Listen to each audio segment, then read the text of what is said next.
Oh, thank you. Better? So overwhelming. How are Oh, you? It's good to see you guys. I Yeah, always find it interesting when I do like a love book, there's always like a decrease in people. which is funny because I must admit I haven't read this book, but it's one I've been wanting to read. So I'm like, oh, well, I'll just jump in and be Read part of the together. conversation. Yeah. Yes. It's like it's good. I think it's good every now and then because I tend to read a lot of like the personal development book about like dream bigger and like build your wealth type thing, right? So it's good to like do a switch every now and then. I find it interesting. It is. So, uh, so has who's so Suzanne, you haven't read it yet. Do you have the book? I haven't, no. Yeah, not yet. Cool. I also think it's good to like see if you like the book, right? It's like you can see if like, are you enjoying this or not? Good. Jewel, you said you've read a couple of chapters already, right? no, I read a chapter and a third. So I'm about, Oh, it was a okay. long, there's a Cool. long chapter two. I got so far through it and then I needed to take the dog out for a walk. So yeah, I've got up to where she starts to talk about her body needs. So her sort of story. Oh, okay. Yeah. There was so much before that talking about, understanding your embodied self, but this so links into my life and my Yes, story. it's really And relevant.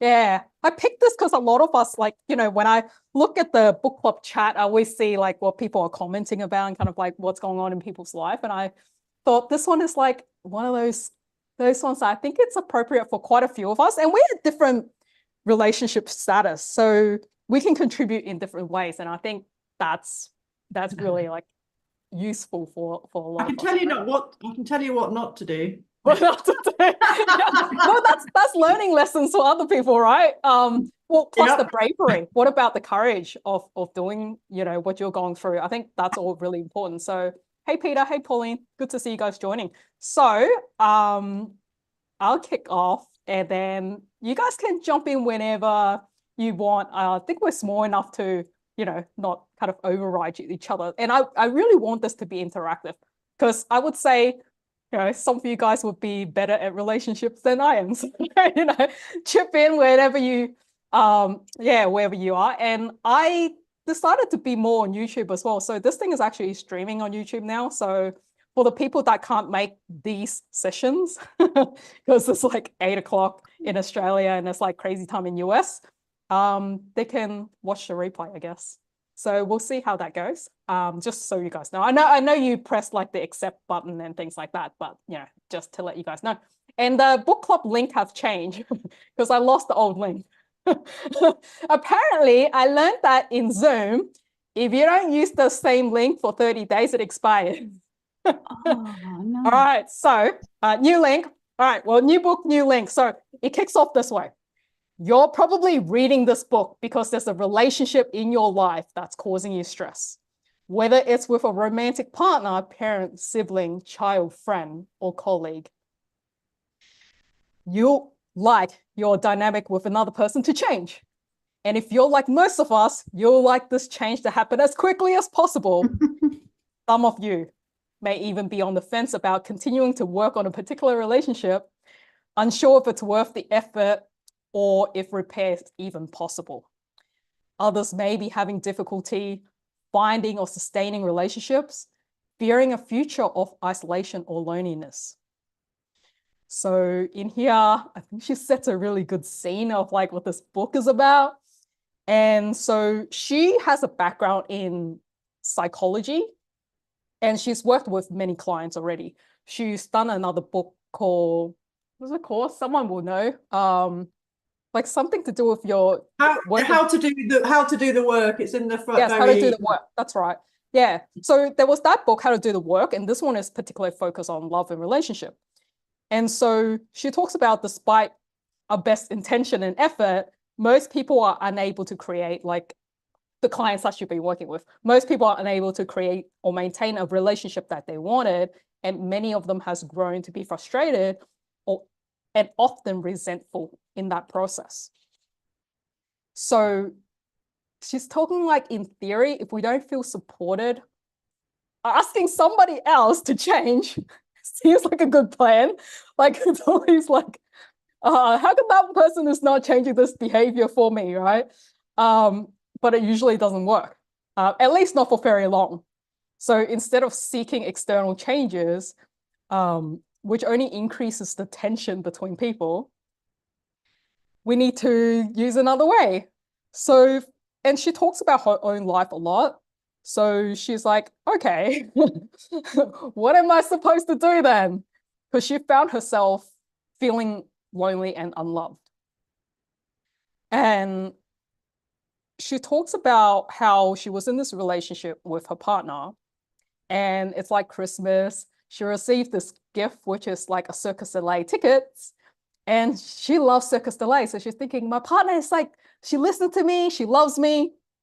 But then when she was in that event, that crowded dark theater, they weren't speaking, they're watching the show, but not really making eye contact. And she just actually felt distant, even though it was a show that she wanted to be there.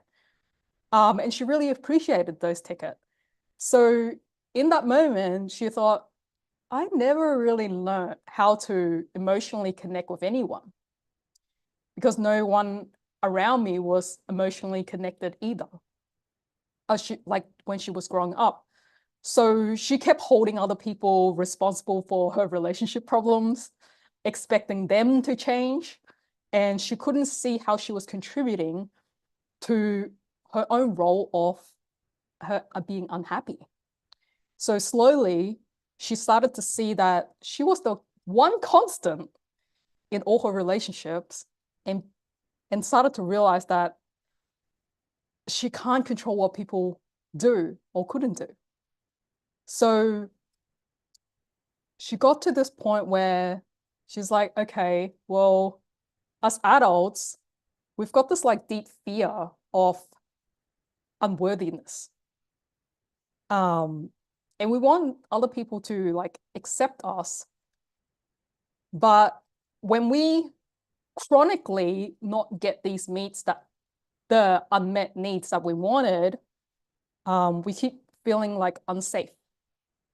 And so when she looked around of how she measures up to other people, their relationships, she really just didn't know what that was all about. And it's like, what is the real me? Like, do I even know me?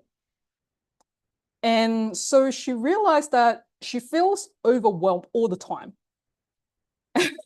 And this leads to like her yelling, yelling at her partners, and probably a lot of people do, when they just don't do the things that you want. Like, why didn't they ask me about my day?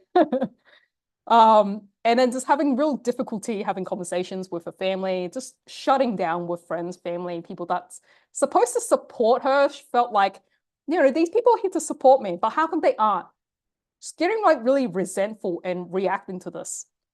And then she realized this is like her own childhood coping strategies. It feels good to be like yelling and doing these things. And sometimes we see it, but it's like, we still do it, even though it causes us pain and suffering today. Just reading the chat. Yeah, we can't control others. We can only influence how we react. Exactly, Christina. So as she began to reconnect with her physical body, she felt more comfortable to continuously explore the sensations. And I think some of us, that's just come out of Tony's challenge. There was the part about sensation, right? Like, what's the sensation I'm feeling? I see her head nods, yeah. Well, the first thing was like, see what's the sensation I'm feeling, and then the emotion, right? So she's talking about this sensation she's feeling, and then she's able to start sharing these feelings, rather than just shutting down, and slowly gaining more confidence to express herself. So she found herself to be more honest, that actually be able to talk and open her heart, to give and receive the love that she craved. So how do we reconnect with our heart and that limitless capacity to love. She talks about healing your connection to and relationship with your own heart. So reconnecting with the infinite wisdom, that's what brings joy and fulfillment, both within and outside of your relationships. So that's that's the introduction. Does anyone have anything to share? How do we relate to that? Do we like agree or disagree? Don't be shy. I Yeah, can't. I completely agree. Go, Yeah. Peter. Sorry, Karen, go. Are you sure? I can definitely relate. Very much so. I think there was definitely a time in my life where I would definitely look at the external for that kind of fulfillment. Yeah. And it wasn't until I started to realize where I can relate to that sitting in a place of not being connected to someone. And I definitely went through that process myself and thinking I'm disconnected from the person that I'm loving, that I'm wanting to love, but I was disconnected from myself. Yeah. Yeah. Yeah. Thank you for sharing. Was it Jill that wanted to share? All I'll say is I can relate to so much of this, and Me too. and the more that you talked about being honest with yourself, but I think you need to go a step back. You need to have that awareness before you can be honest, and then own it. Yeah. And for me, it was about not lying to myself about what was going on. What's the disconnect was between myself, between other people, whatever it was. But if you can't, and to me, going right back, it was about losing my identity. I'd had sort of issues, probably. I was definitely a real people pleaser, to be a good girl, to be liked, and which obviously came from my childhood, won't bore with that, and the whole sort of non-confrontational sort of environment I grew up in. So I was just like, hold it all in, don't say anything, keep the peace. And the start of my health problems was when I gave up my job to be a mum, which was something we wanted to do. It was something I valued, and she talks about that. I think a lot of people in society don't value that enough. I was about to go back to work as a physiotherapist when I ended up coming to France. So instead of going back to work, I ended up being a trailing wife, effectively. And I'd lost my identity. I had too much of my identity on external things. I was no longer a physiotherapist. I was a mum who was struggling because I'd lost my own mum and I was trying to cope with those emotions. And then I arrived in France, and to cut a long story short, with all the stresses and difficulties of moving here, I had major health problems. So then I was unable to do my sport. So my other way of feeling good about myself was sport. So I lost that identity. And so my whole sort of part of my healing journey is being, who am I in me? Who am I at the core of me? What is my identity? Not the external validation. And I've been on this massive journey and I'm still on it. I'm in probably the most painful part of it at the moment, but because I'm sticking with what's true to me. And she talked about sort of, I can't remember where it was, what first chapter or second chapter, about being comfortable in disappointing people. And as a people pleaser, that is massive. So yeah, this book, I've just read it so far and I've underlined so much and starred things and put little smiley faces and put a yes. And there's just so much I relate to, but actually I can now relate to it with compassion because it's what I've been doing in my own life. Whereas probably not that long ago, I would have just got angry about it, reading it. But now that I can be in a place of honesty, I'm just like, yeah, I'm doing the right thing. Yeah, I just want to say, I don't know if everyone else see this, but I actually think Jules' energy has actually changed. Yeah, you're getting some of those head nods. It's like you just speak more fluid, like more yourself. And I want to just massive, massive hug for even being here. This challenge that you're going through. And to be able to just say that, like just saying it like that, it's amazing. So amazing. And yeah, the way you're showing up is different. So yeah, so I have to show up. You know what I mean? I'm sort of yeah. my word for this year is courage.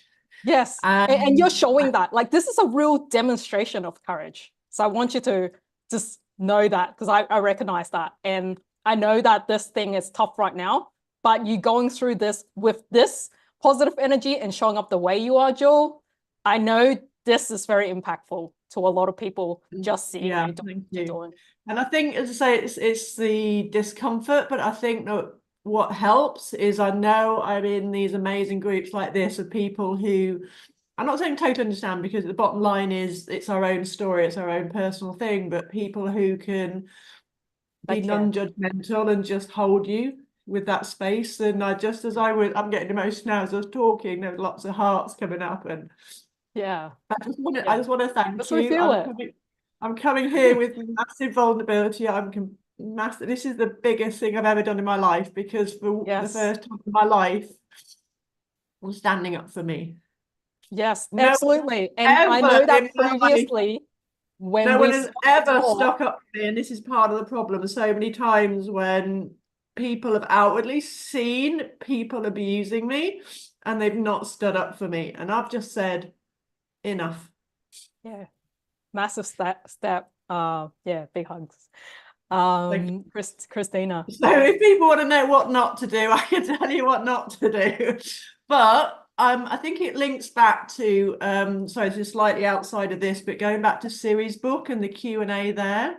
Yeah. And that what I love there, and this is where I can go back and hold my story with truth and honesty, is Yes. at the time in my life where I was, those were the right decisions. And they were the decisions I needed to make to be where I am now. And yeah, I would have liked to have got to where I am now a little bit sooner than 57. You're going to have an epic story to tell, that's for sure. And the more, yeah, and it just, yeah, it's being comfortable with the uncomfortable and disappointing people. And I've always been such a people pleaser that it's really uncomfortable. Still got a lot of life with Joel. And so many people would stay even though they're not happy, and those are the people that's going to have the regret, and you're the one that's not. So I think I didn't even see that as a mistake at all. It's just No, I don't see it as a mistake, and that's what really the biggest outcome. And I think it was actually what you did the first video on. It was like, no decisions are wrong. The decisions are right for you at that point of life. And you make them and you can look back and go, oh, I shouldn't have made that decision. No. That's just putting shame and guilt on yourself. And when you have that realization that actually at that point in time, it was absolutely the right decision. But as we move forward in life, things, you become more aware of things. And but I love the one she says, and then whatever decision you make, it's the right decision, and go all in. And so that's it. All right, Christina. Love to hear you speaking, Ju. When I heard the book, and I have it on Audible for first time, so listening to it, the word self-reliant came very much into my mind. The one about being enough in your own skin. Because sometimes when we give a gift to others, we want, or having kids, you can't control kids. So that is where figuring out, I can't control. No, you're not supposed to control other people. You can control how you react. You can influence, perhaps. But the word is about being comfortable in your own skin. And I thought about the analogy of the egg. Have you heard that story? about an egg. I think it was a dinosaur egg. If it's going to be alive from the egg and going to be a real dinosaur, it has to be broken from the inside. It has to evolve. It's not yeah. due to outside source Yeah, it won't knocking on survive the if you door. help the egg crack. Yeah, help it crack. So this is about us growing.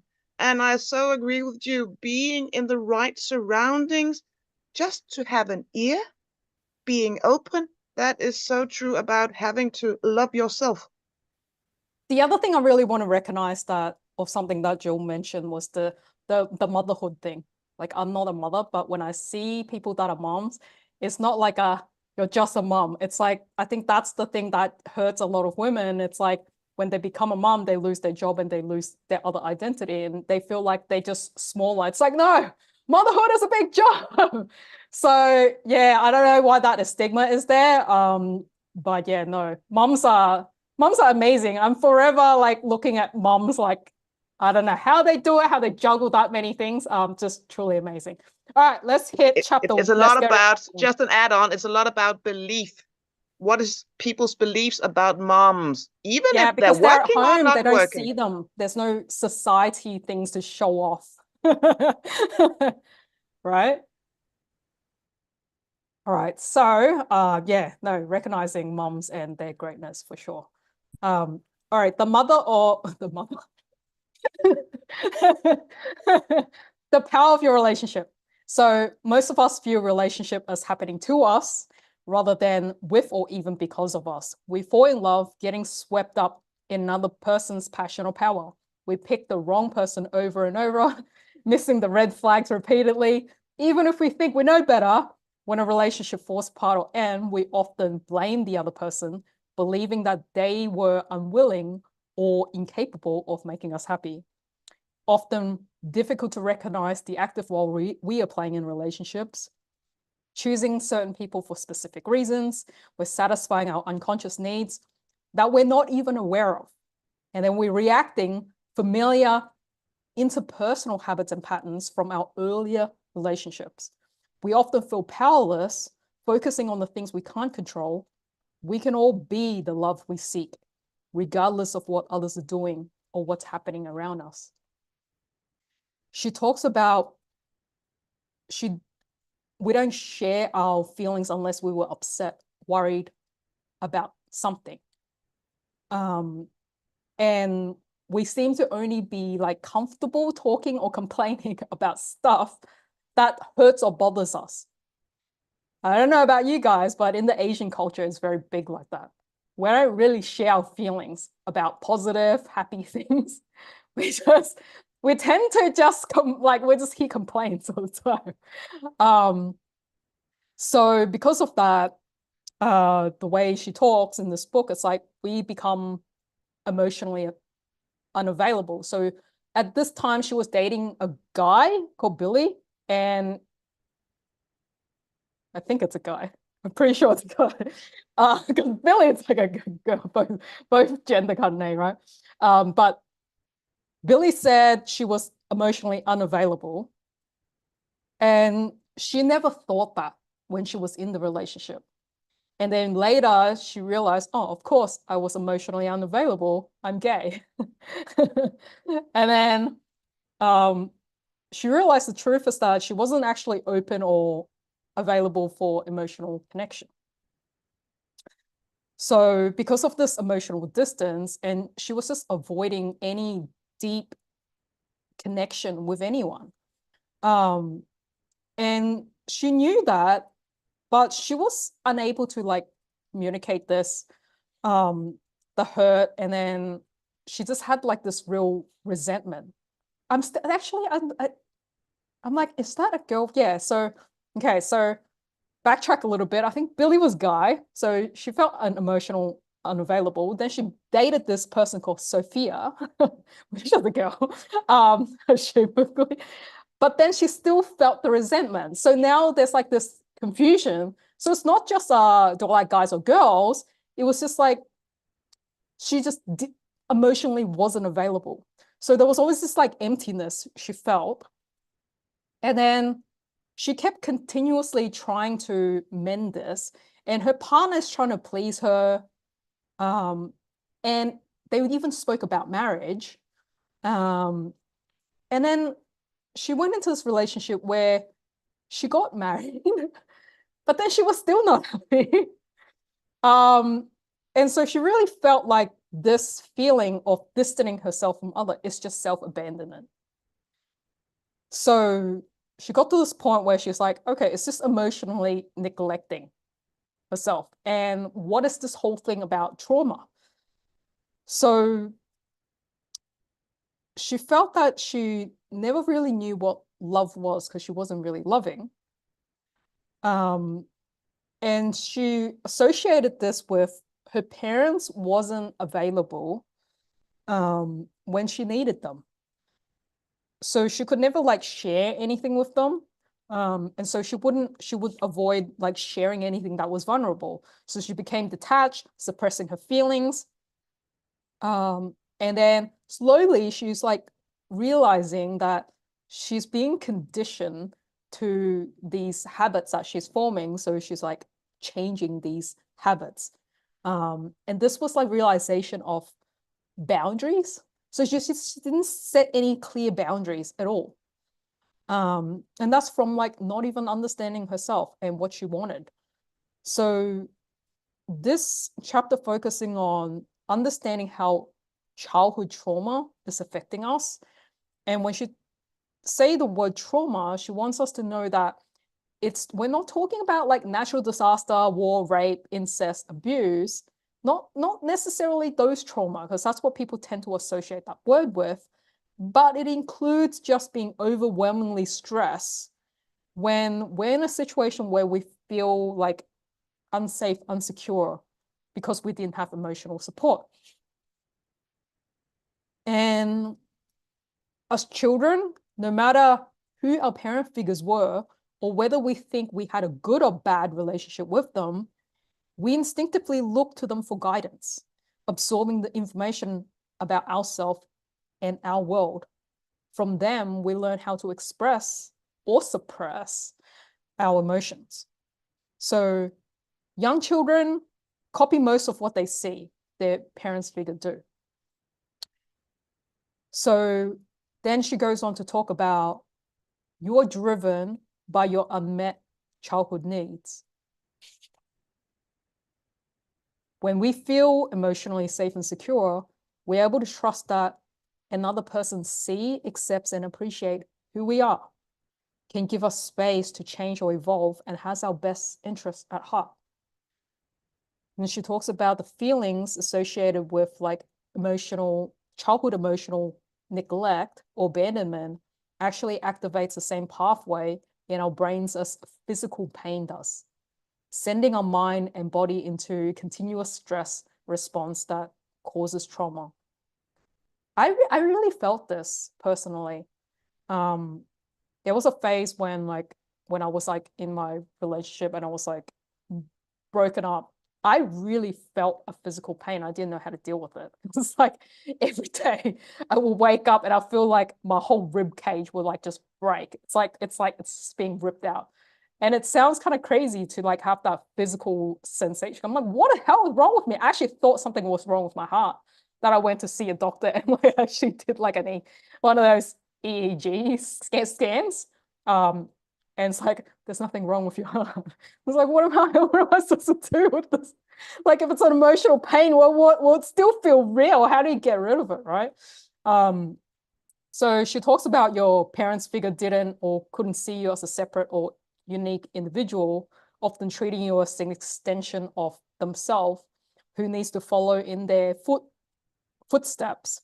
And then in adulthood, we may never feel truly safe or secure to be who we are.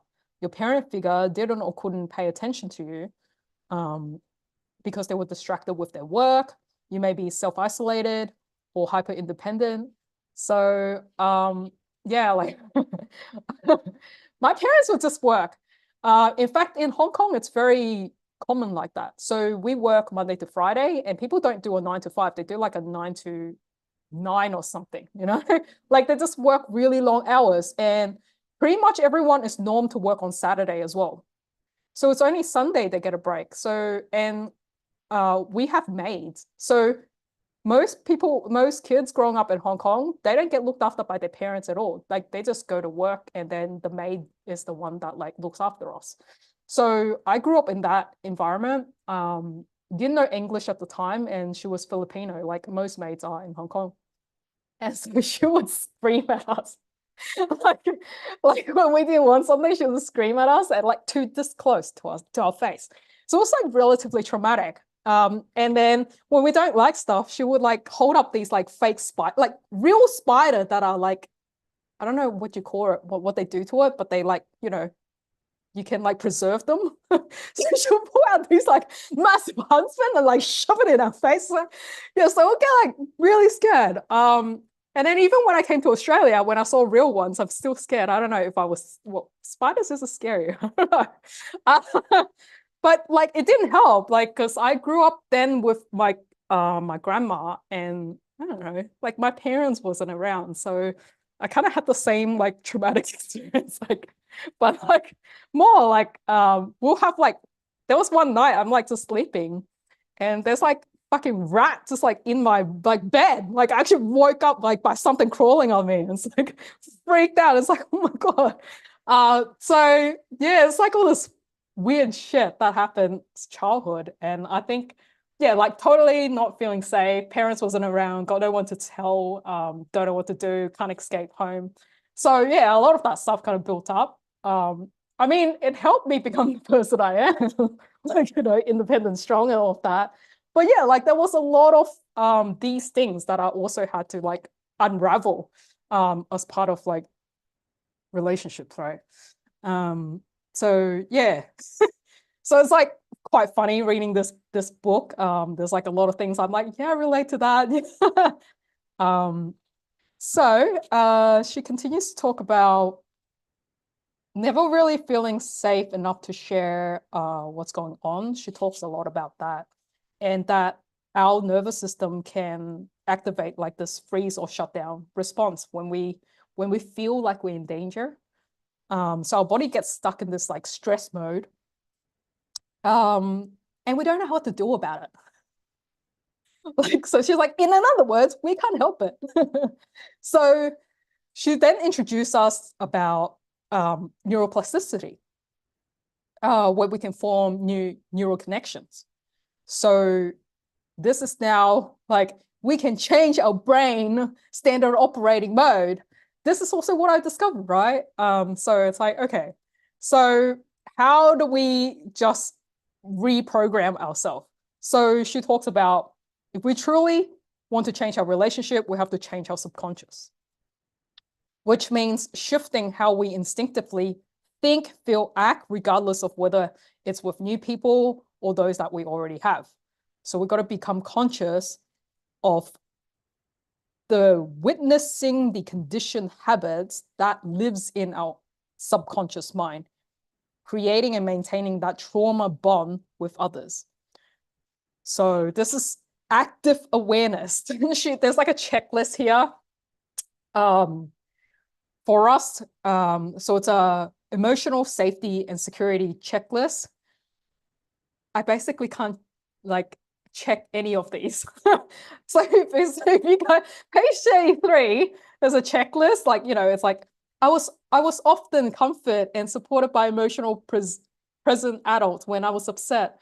I was model boundaries, and I saw adults who respectfully communicated their limits without using abusive discipline or fearful inducing threats. So a whole list of those. I can't tick any of these. I don't know if this is a list anyone can even tick off. So I kind of wonder that. But yeah. So traumas. Your relationship experience and belief exploration. Then she has a list of things like, in childhood, how often and when were your needs, physical or emotional needs, met? So I went and filled them all in, did the exercise. So there's a bunch of questions there for you to answer. That is just getting you to start to be more aware of this. I guess I've done a lot of this work now, but I think just getting another perspective and reading this stuff brings you more awareness. So I'm always like continuously learning. Like, so I find this book like relatively useful, especially if people haven't started like peeling those layers of onions yet. Okay, so that's chapter 1. Then chapter 2. Yeah, Pauline is saying there most of us couldn't unless parents worked in mental health. Like it's so hard, right? Like I don't say this as like our parents weren't there for us. I think I really truly believe our parents tried to do their best. It's just that they got it really bad. You know, like it's like if they already tried to do their best for us, it's like shit, what did they cop in their generation? And it's only when more information is available, it's cheaper to access. Internet have all of this information. We know there's a lot of coaches available, things like that, resources available, that we've become more and more aware that we can start talking about it and have community like this. Like, how is this even possible before? So I think all of these things is adding to what's possible for us. And I'm not a parent now yet, but I think in this generation, for all of us to have this awareness so our kids don't go through that. And it's really beautiful when I see my nephew, like I see him a lot now, and I just see how much love my older brother is only 1 year older than me. Obviously, we went through very similar experience, and just the love he pours into his son. Right, so making sure his wife she's just full-time stay-at-home mom, and he's always tries to be there now. He works like 4 times a week so he can like be at home and be there for the kid as much as possible. And we see like little Freddie. Little Freddie is just like the most cutest kid. There's like so much joy oozing out. So brave, like, you know, he likes to try everything, super curious, love eating food, like nothing that me and my brother were. Like, we just hated food. We were so angry. We had like, yeah, like he's just nothing like us. Like, and it's so beautiful to see like the little human that's like, man, he's like everything that like we would like want. So yeah, so it's really cute.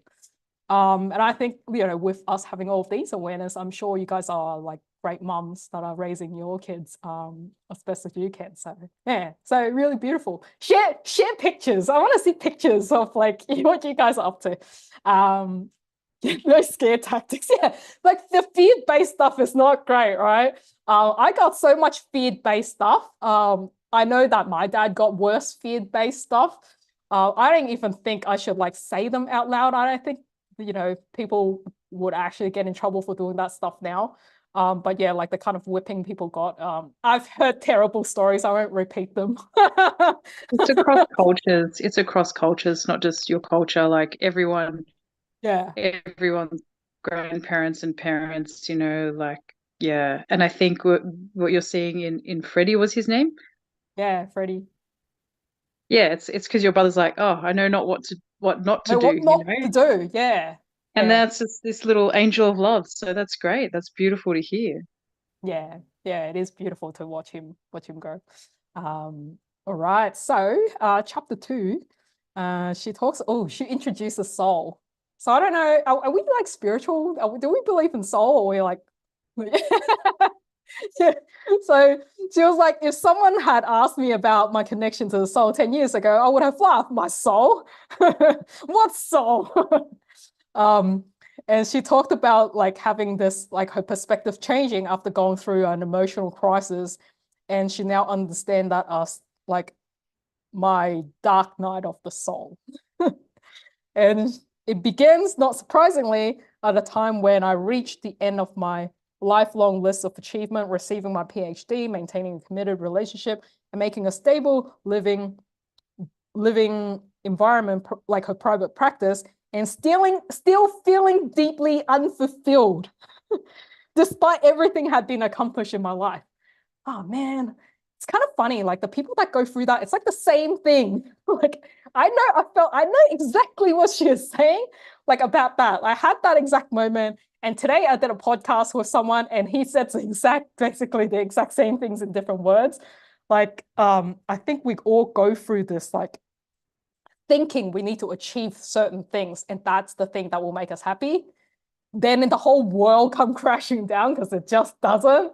And we go through this like crisis, emotional crisis, existential crisis, and yeah, dark night of soul. Yeah, that's a good description. Totally resonate with that.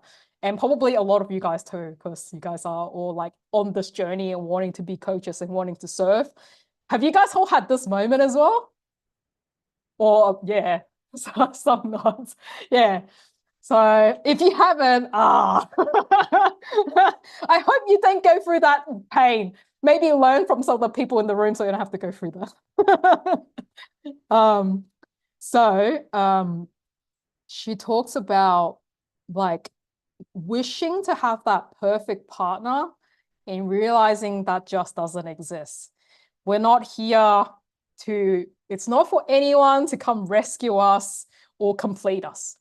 So I think this is a really big romantic thing we have in society, right? Like someone's going to come complete us, or like this prince is going to come like rescue us, and like all things is going to be happy. It's like we're going to be in a world of disappointment. And what makes us a good person, we're often prioritizing like the comfort of others, and then activating this like internalized guilt, and this self-neglecting habits that we have.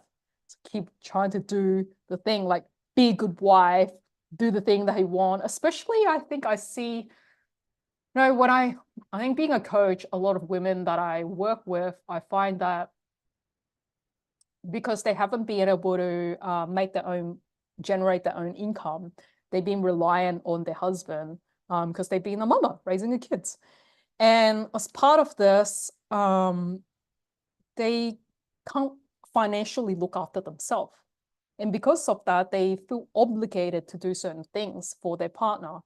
And then they have like all this resentment towards their partner, but guilt towards themselves of like, this is not actually what I want, but they don't see the way out.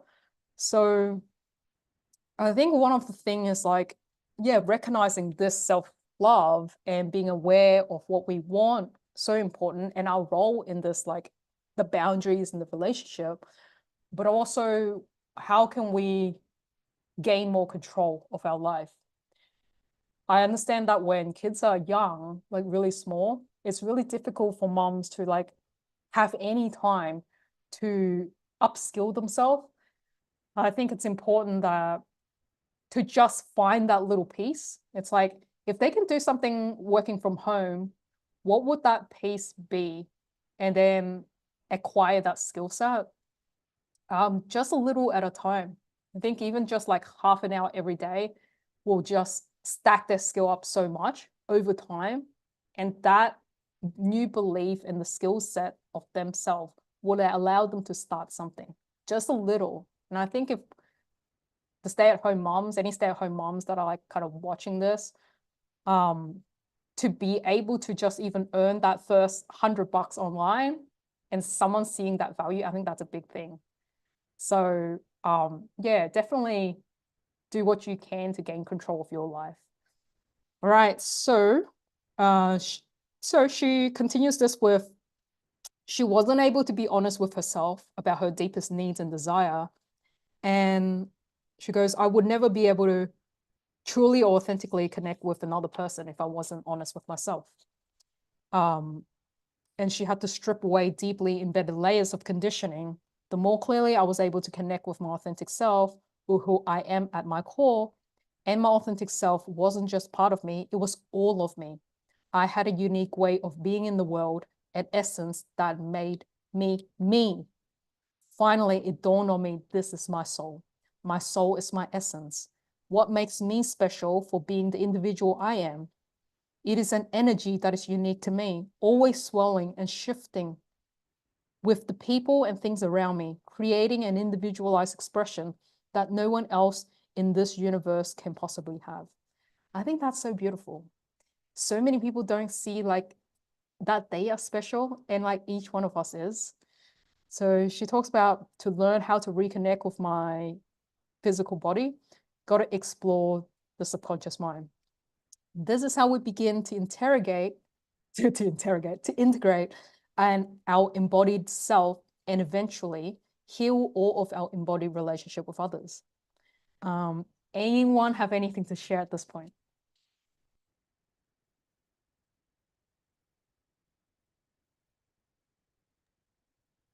I think it just reflects, which a lot of us probably already know, but it is the deeper work. Like you really have to go inwards to be able to explore who you are and building that love for yourself before you can start to love others. And I think I really like Jay Shetty's approach to when you go into that relationship, it's not 1 + 1 = 2. It's really about you bring your own connection and your own values and your own goals, and then you support each other. And we Yes. just haven't really been wired that way. And I see it, that's the strong foundation. When you can live independently and you want to be together, you don't have to need to be together. Yes, I agree with you.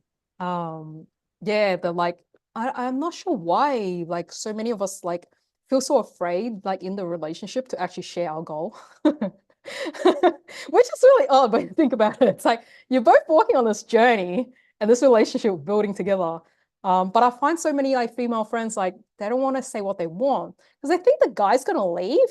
But it's like that's just like the weirdest thing. Like, where did that come from? It's like for some reason, it's like as if females think that we gotta do everything to support the guy on his journey. Anything that we want to do, that's not allowed. And if we want our way, somehow they'll love us less or something. Like it's like yeah, it's strange. Christina. A lot about being, again, self-reliant, but it's a lot about who do you share things with. If it's not with your, deepest goals, with your dear husband, or then with close friends, it's about who do you have relations with, depending on what kind of goal it is. You can say to your husband, okay, I want to lose weight, but the deeper stuff you tell girls or fitness coach or whatever. So it's more like, where do you direct? The other thing is about having beliefs. When I found out and I got the twins and on maternal leave with twins, I started with my mind, I can't do anything. Twins, they're not sleeping. Okay, at the same time, will I ever have me time? Yeah. But it helped me to use another word like, how can I make this work? Because I still needed sleep. I still needed some mental time, otherwise I would go bananas. So it's a lot about, okay, could someone help with this? And that could be cleaning the house. And I'm not saying it has to, you'd have to give money away. It's more like, who can help? And a lot of people want to help me. Twins, people are exaggerate. Oh, I want to help. Yeah. Come and help me. So it's a lot about using the word, how can I make it work?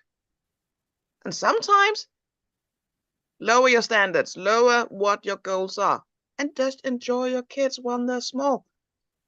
I really But like what you sometimes we mentioned can't. about help, Christina. So I want to pause there for a moment. It's like I found it very difficult to ask for help until I don't know when. I see a lot of head nods. So I love that you said that quite casually. It's like, yeah, how can I make this work? Getting help. It and a wasn't lot of casual people, about 10 years ago. yeah. But this is the skill, and I think this is like someone that's gone through this will be able to help another, like, female, generalizing though. But Yeah. probably both girls and guys. Just asking for help is actually, I think guys find asking for help even harder than girls. Now that I think about it, because they have this like the more of an ego, which is like I don't ask for help. I ask for help. I deal with everything on my own. And because they want to be the solution person. I think I'm more like that. Like I want to be the solution person. So I don't like asking for help. I found it so difficult. And I don't know if that's like growing up, it was difficult to get help. Maybe I don't like getting rejected. Because if I ask for help, it is a no, then I feel unloved, probably. So I don't even think until really when I started my business, and partway through it is then when I would even consider asking for help for certain things. Probably when I started around podcasts or like, yeah, like some of this community stuff. It's like, guys, I need help. But that helping thing, it's a difficult piece. Yeah. And I think I found it relatively surprising. Asking for help actually isn't that bad because people would help. Or at least you could get some help, even if it's like not like the help you needed. But yeah, sometimes you just get really surprising help that you didn't think it's possible. Pauline. Yeah, I relate to that not asking for help thing in a massive way. And I think it is like I'm intergenerationally independent. Like my parents broke away from their families, their parents broke away from their families. It's like this ingrained thing of like you stand alone and you self-sufficient and whatever. And it seems to have worked for them, but I'm way too emotional now for it to work for me. And it's so much nicer of a journey to have community and people around you. And yeah, I think it's something that, to be honest, I still struggle with, even though I love helping others, and I wonder why they won't accept my help sometimes, you know, like I just have to remember that joy of helping others and then allowing someone that joy to also help me. So Yeah, you got to give people opportunity to help, right? Got to accept them. Got to accept the help. Yeah, Joel. Yeah, I think that relates into sort of what I'm going to say as well, which someone talked about me time. I think it was you, Christina, said about me time being so important. And big mistake I made with the early, when my kids were really young. I had kids, not twins, Christina, nearly 18 months apart. At times it felt like twins. Everyone, because my daughter was bigger, so everyone said, you know, twins or jumeaux. And it's like, no, but they're really close in age. But again, it was all tied into my identity. I'd given up my job as a physio to become a mum. So I had this unrealistic expectation that I needed to do that 24/7. And that was my job. My husband's job was to go out to work and earn money to feed us and whatever.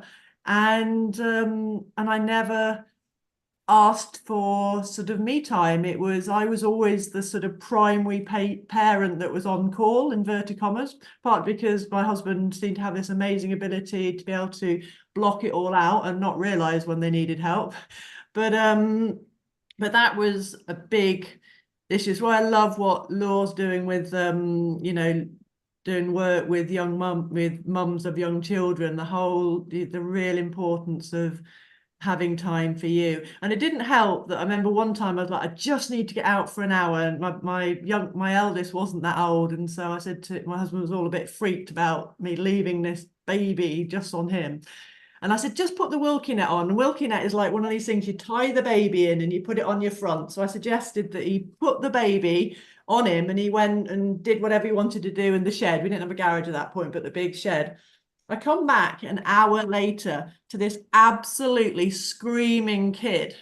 And I'm like, what happened? And he goes, I don't know. I put him on and he fell out onto the floor. And I'm like, did you tie him in? And he went, oh, I forgot that bit. Then somehow between going from this walking net to the floor, he went 180 degrees and landed on his head on a wooden floor. God. I came into this kid with this massive egg on his head. And so that didn't help feed I need to trust my sort of, you know, husband to have this child for a while so I can go and have me time. So it sort of fed into I have to do it, I can't trust, which, you know, ultimately I had to, but and he didn't trust himself. So it was just like a self or a double fulfilling sort of issue. Yeah. And the responsibility would have been like, maybe we strap it in whilst I was there at home. Like, slow but you can see how that can not come into the first time you can shame yourself for saying, oh, but you're sort of like, you know, you try to think that, you know, another adult being has got a bit of common sense, but you know what I mean? Intelligence and common sense aren't always the same thing. I'm saying this with laughter here. I think I'm anything not trying to be you mean, but it was, you know, because he said to me, "Oh, you're never going to leave him alone again." I said, "You're never going to make that mistake again." I think, you know what I mean? It was just like it was an accident, and I had to see it like of that. course, and that's part of the learning. Yeah, but it fed. What I'm saying is, for me, it didn't help me to ask for help more. Yes. Because of the sort of inverted commas trust issue. And generally it was when other people would come and help as well.